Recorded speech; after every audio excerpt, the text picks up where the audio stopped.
You will recall that you and I went out to St. Elizabeth several months ago to see what was going on and what was in progress. And at that time, none of the buildings were completed. We were still waiting for the first one to be opened and occupied.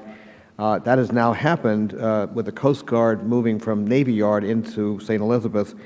I have not been out there since, but I hope when we return to pay another visit to see what other progress has been made.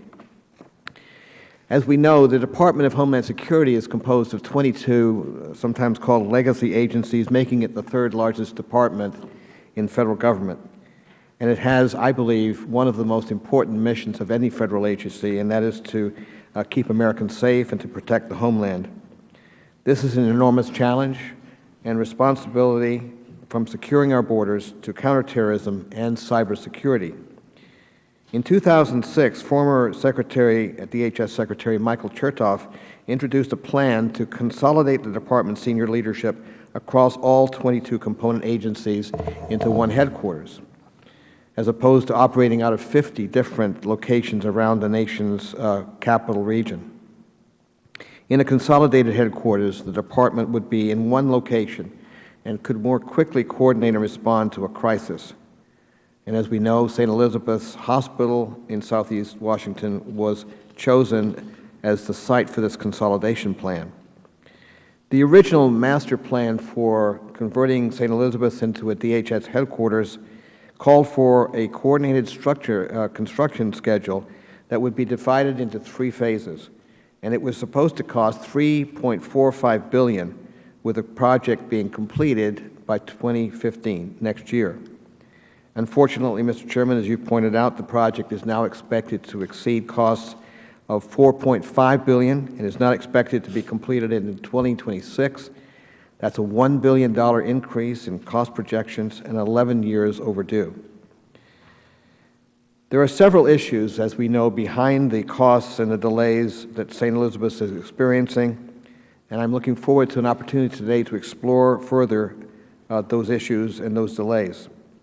First, the GAO found that in managing this project, the Department of Homeland Security and the General Services Administration did not fully conform with leading capital decision-making practices.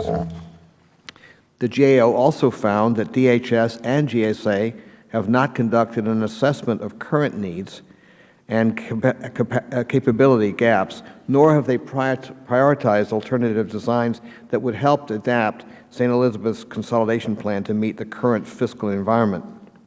Another issue that has plagued St. Elizabeth is a funding gap that began in the first year after the first phase of construction. In fiscal 2006, President Bush requested almost $38 million to begin the first phase of construction, specifically for consolidating the Coast Guard at St. Elizabeth's and to upgrade St. Elizabeth's West Campus infrastructure, and Congress fully funded this request. However, in fiscal year 2007, when President Bush requested roughly $360 million for St. Elizabeth's, Congress only appropriated about $6 million, creating a significant funding gap. The funding gap has widened over the years and has contributed to project delays and to cost inflations.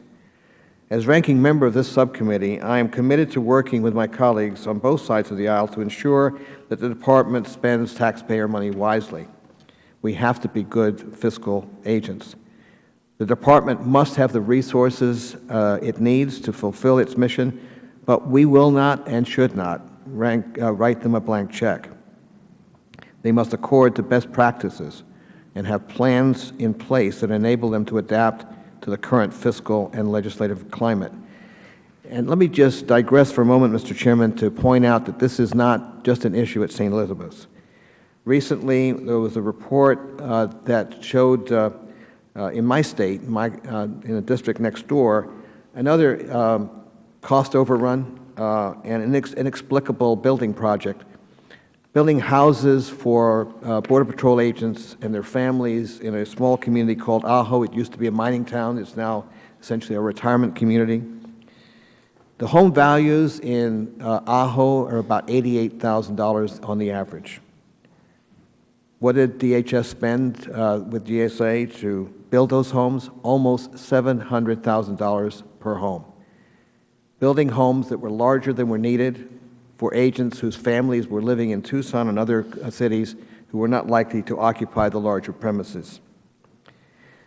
Earlier this year, we heard another GA report that pointed out a $24 million boondoggle, I might say, which was an effort to upgrade the IT system for DHS. That plan was never implemented because the implementation or the proposal was not appropriate to the need. So today's hearing will obviously focus on St. Elizabeth, but I think we have to be concerned about a broader problem, and that is, how does this third largest federal agency manage the money that the taxpayers give to us and we to them to fund the agency's mission? I also look forward to hearing from GSA and DHS about why the consolidation plan is important to protecting our homeland and whether or not one location is financially more practical than the Department's current leasing system. And let me, Mr. Chairman, close with this remark. I've been very impressed, as I think we have on both sides of the aisle in this committee, with Secretary Johnson's commitment to transparency and accountability. I understand that he will be looking at these issues very seriously, and I believe he will take action. I look forward to his action being one that is good for the taxpayer and gets these projects done on time and on budget. Thank you, Mr. Chairman. I yield back.